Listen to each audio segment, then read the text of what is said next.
Effect ന്യൂസിലേക്ക് ഇവർക്കും സുസ്വാഗതം. തമിഴ്നാട്ടിലെ നെട്ട അവിടെ ഒരു ഡാമുണ്ട്. ആ ഡാമിൻ്റെ പേരെന്താ? ഈ ഡാമിൻ്റെ പേരെന്താ? ഹവസ്റ്റ്. അവിടെ കണ്ട നല്ല കൗതുകമുള്ള പുല്ല്. പ്രത്യേകിച്ച് ഈ പുല്ലിന് കൊല്ല ഗുണമുണ്ടോ എന്ന് ചോദിച്ചാൽ വലിയ പിടിയില്ല, പക്ഷേ കാണാൻ നല്ല രസമാണ്. അതിങ്ങനെ പൂത്ത് നിൽപ്പുണ്ട്. സാധാരണ ക്രിസ്മസ് സീസണിൽ ഈ പുൽക്കൂട് ഉണ്ടാക്കാനായിട്ട് പിള്ളേരിത് കട്ട് ചെയ്ത് കൊണ്ടുപോകാറുണ്ട് പണ്ട് മുതലേ. ഇപ്പോൾ ഡിസംബർ കഴിഞ്ഞു, ഇനിയിപ്പം ന്യൂ ഇയർ ആണല്ലോ. അപ്പോൾ ഇങ്ങനെ നടക്കാനിറങ്ങിയപ്പം ഈ കാഴ്ച കണ്ടപ്പോൾ വളരെ കൗതുകം തോന്നി. അതാണ് ഈ സംഗതി.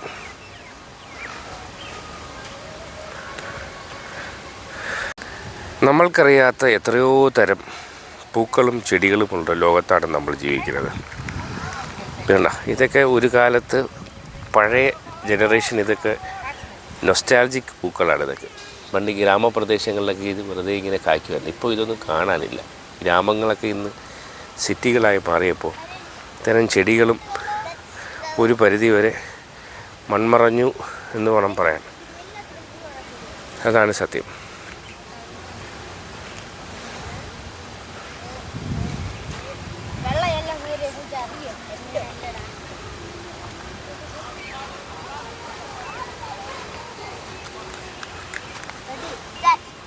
ടൂറിസത്തിന് ഏറെ സാധ്യതയുള്ളൊരു സ്ഥലമാണ് നെട്ടയും അവിടെ നിന്ന് നമ്മൾ ഈ തമിഴ്നാട് കയറുമ്പോൾ ഉള്ള സ്ഥലങ്ങൾ. പക്ഷേ എന്തുകൊണ്ടോ ചില പോരായ്മകൾ അല്ലെങ്കിൽ എന്തിൻ്റെയൊക്കെ ആരുടെയൊക്കെ വാശിയോ അല്ലെങ്കിൽ എന്തിൻ്റെയൊക്കെ വിഷയങ്ങളിൽ പലപ്പോഴും ഇവിടുത്തെ ടൂറിസം പ്രോഗ്രാം ഇങ്ങനെ നശിച്ചു കിടക്കുക. ഇതിനകത്ത് തന്നെ ഇതൊരു ഡാമാണ്. ഡാമിൻ്റെ പേര് ഓർത്ത് പറയാവേ. സംഗതി തുമ്പത്തിരിപ്പാണ്, മറന്നുപോയി. സ്ഥിരമായി ഇടയ്ക്കിടയ്ക്ക് വരാറുള്ളതായിരുന്നു. പക്ഷെ നമ്മളിപ്പോൾ അതിൻ്റെ പുറകു വഴിയാണ് വന്നത്. പുറകു വശം ആ ഗേറ്റ് വഴിയാണ് കയറിയത്. അപ്പോൾ പേര് കിട്ടി, ചിറ്റാർ ഡാമാണ് കേട്ടോ.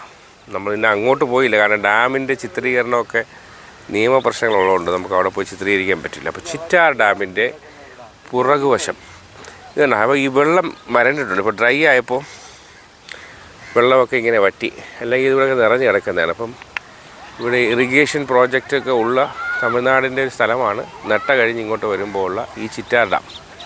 നമ്മളതിൻ്റെ പുറകുവശത്ത് അത് ബാക്കിലൂടെയാണ് വന്നത്. കാരണം ചുമ്മാതിങ്ങനെ കൗതുകത്തിന് ഇറങ്ങിയപ്പം ആ കൗതുകം ഒന്ന് പകർത്താൻ വേണ്ടി ഇറങ്ങി. ഇവിടെ പിള്ളേർ ക്രിക്കറ്റൊക്കെ കളിക്കുന്നുണ്ട്. എന്തായാലും അതൊക്കെ അവർ ആസ്വദിക്കുന്നുണ്ട്. പിന്നെ ചില ഫാമിലീസ് ഇവിടെ വന്നിങ്ങനെ അവർ കാഴ്ചകളൊക്കെ കണ്ട് ആസ്വദിക്കും. ഈ പിള്ളേരവിടെ ക്രിക്കറ്റ് കളിച്ചുകൊണ്ടിരുന്നു. ജസ്റ്റ് ഒരു ബ്രേക്ക്.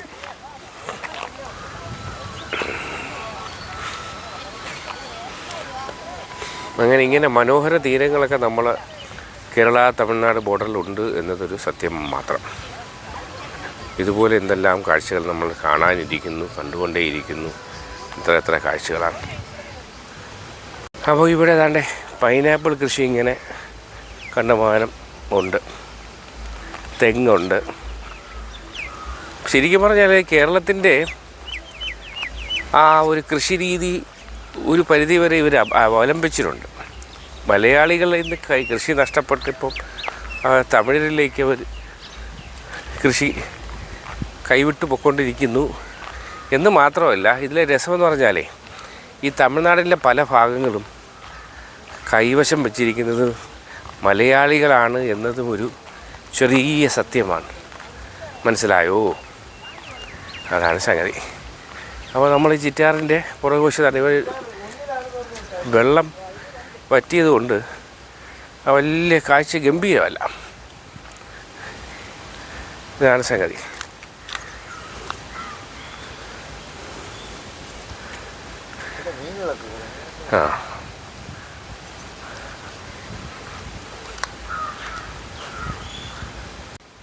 ചുമ്മാ വെറുതെ ഒന്ന് ഇറങ്ങിയതാണ്. അപ്പോൾ ചിറ്റാറിൻ്റെ ഭംഗിയൊക്കെ നമ്മളിങ്ങനെ കണ്ട് ആസ്വദിക്കുകയാണ്.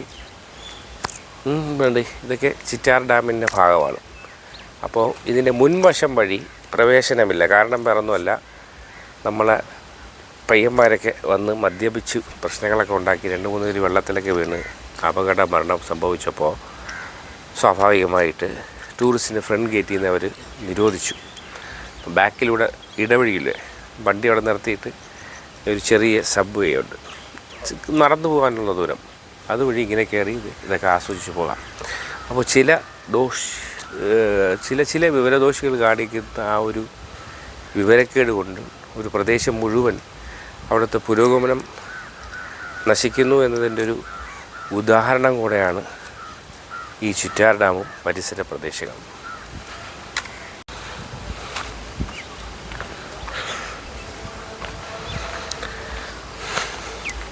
അതായത് ബഹളങ്ങൾക്കിടയിൽ നിന്നുകൊണ്ട് ശാന്തമായി കുറച്ച് നേരം ഇരിക്കാൻ പറ്റുന്ന ഇടങ്ങളാണ് ഇങ്ങനത്തെ സ്ഥലം. പക്ഷേ സ്ഥിരമായിട്ട് ഇവിടെ താമസിക്കുന്നവർക്ക് ഇത് വലിയ കൗതുകമായിട്ടൊന്നും തോന്നാറില്ല, കാരണം അവർക്കിത് ബോറിങ്ങാണ്.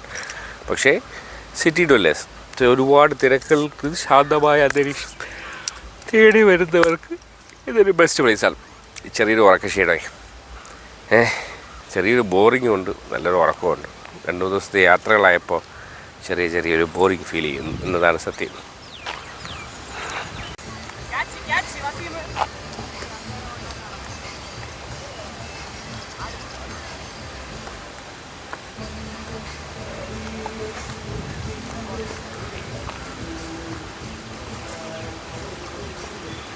പിന്നെ പിള്ളേരിതാ കളിക്കുന്നു, അത്യാവശ്യം പഞ്ചാരയൊക്കെ അവിടെ നടക്കുന്നുണ്ട്, കവിതാക്കളുണ്ട്. പിന്നെ ഇതെൻ്റെ പിള്ളേർ, ഇതൊരു ആസ്വാദനം ഇല്ലയോ? യാ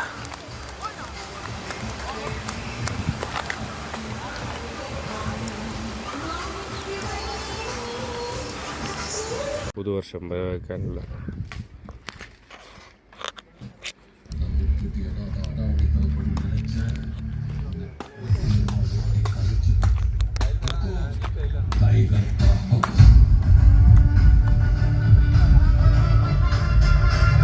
ന്യൂ ഇയർ ആഘോഷിക്കാനുള്ള പുറപ്പാടിലാണ് കൂട്ടുകാർ.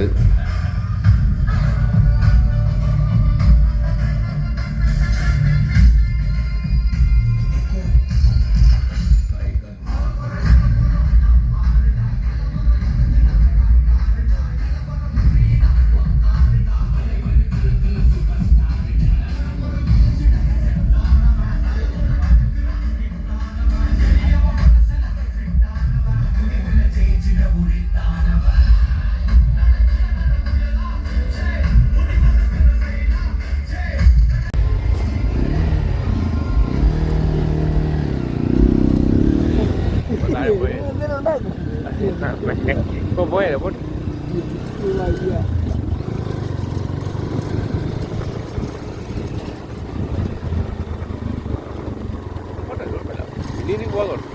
അപ്പം നമുക്ക് ചിറ്റാറിൽ നിന്ന് നേരെ 10 കാണി 6 കാണി ഒക്കെ കണ്ട് കോടപ്പനം മുറിച്ചെന്ന് അവസാനിച്ച് അതുവഴി വെള്ളറേക്ക് വിടാം. എന്തായാലും നമുക്ക് യാത്ര റിപ്പോർട്ട് ഇരിക്കാം. ഇടയ്ക്ക് വലിയ വിശദീകരണത്തിൻ്റെ ആവശ്യമില്ല, എല്ലാ കാഴ്ചകളല്ലേ കണ്ട് മനസ്സിലാക്കാം എന്നതാണ് ഒരു ഭംഗി. എൻ്റെ സൗണ്ട് കേട്ട് ബോറടിക്കാതിരിക്കാനേ ഇടയ്ക്ക് പറ്റുമെങ്കിൽ അത്യാവശ്യ ഘട്ടങ്ങളിൽ ഡയലോഗ് അടിക്കും. അപ്പം യാത്രയാണ്.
മുളകേറ്റ മത്സരത്തിനായി അബിൻ കുമാർ, ആദിത്യൻ എന്നിവർ പേര് നൽകിയിട്ടുണ്ട്.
ആറുകടി എത്തിയില്ലേ? ഞാൻ വിളിച്ചാലോ ആറുകടിയില്ലേ?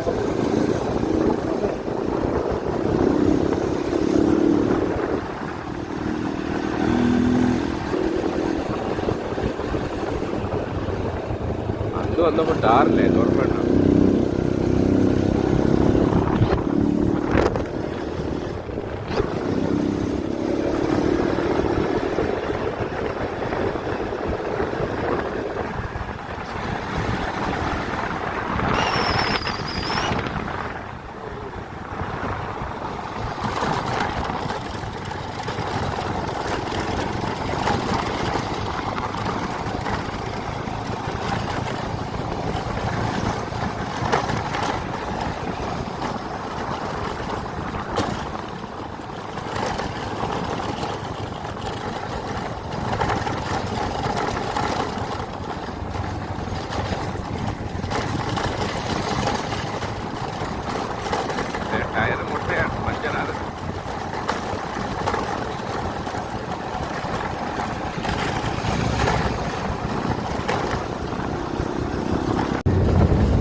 മൊബൈൽ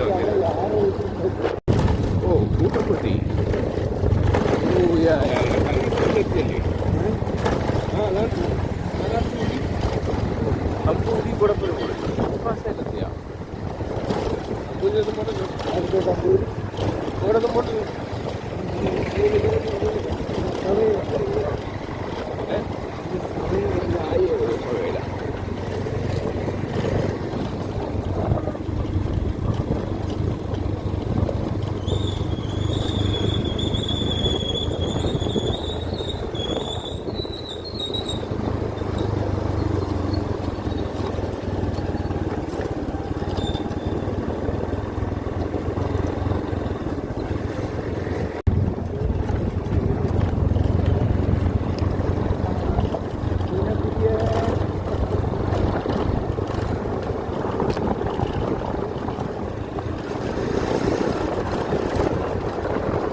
മുഖം നല്ല പരിചയമുണ്ടോ തോന്നുന്നു. ആ മുഖം നല്ല പരിചയം. അത് അത് തന്നെ ആ മുഖം നല്ല പരിചയമുള്ള മുഖം. അതെ, ഇങ്ങനെ മാഗ്നറ്റിലെ ഉസ്താദായിരുന്നു. നമ്മൾ ബിനു ഇല്ലേ, ബിനു എങ്ങനെ ഉസ്താദായിരുന്നു. ഓ നാളെ വാട്സപ്പിൽ വരണം, എങ്കിലേ നാട്ടുകാരെല്ലാരും കണ്ടിട്ട് പറയുള്ളൂ അല്ലേ. എവിടെയെങ്കിലും വിളിക്കണം. അങ്ങനെയാണ് കഥ. കുടപ്പന വീട്ടിൽ പൊറോട്ട അടിച്ച് അവര് എല്ലാ വാട്സപ്പിലും ഇട്ടിട്ടുണ്ട്. അങ്ങനെ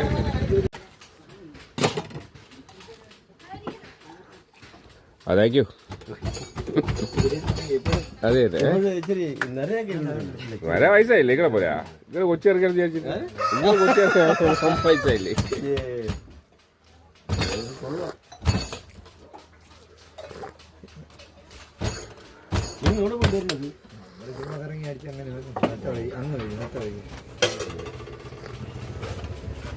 ഇത് കുറെ നാളായി വൈകിട്ട് കച്ചവടം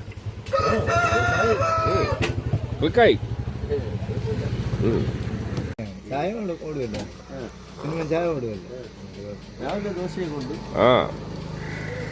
ഇത് ഇറച്ചി ഐറ്റംസ് ഒന്നും ഒറ്റരെ മഹം ഓട്ടിക്കാതെയും കള്ളത്തരം പറയാതെയും വഞ്ചിക്കാതെ എന്തെങ്കിലും ചെയ്ത് ജീവിക്കാം. അരി വാങ്ങാനുള്ള ഉണ്ടാക്കി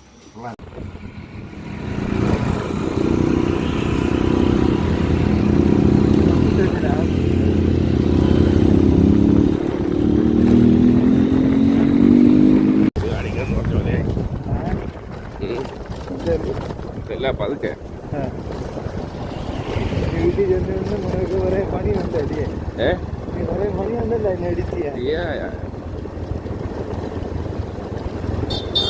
മറ്റേ പുള്ളീനെ കണ്ടല്ലോ. ആരെ? ഓ പരിചയക്കാരൻ എന്ന് പറയുമ്പോൾ ഒരു സഹൃദയൻ എന്ന് പറയാം, ഒരു സഹൃദയൻ. അപ്പുറത്ത് വണ്ടി കളിയുണ്ട്.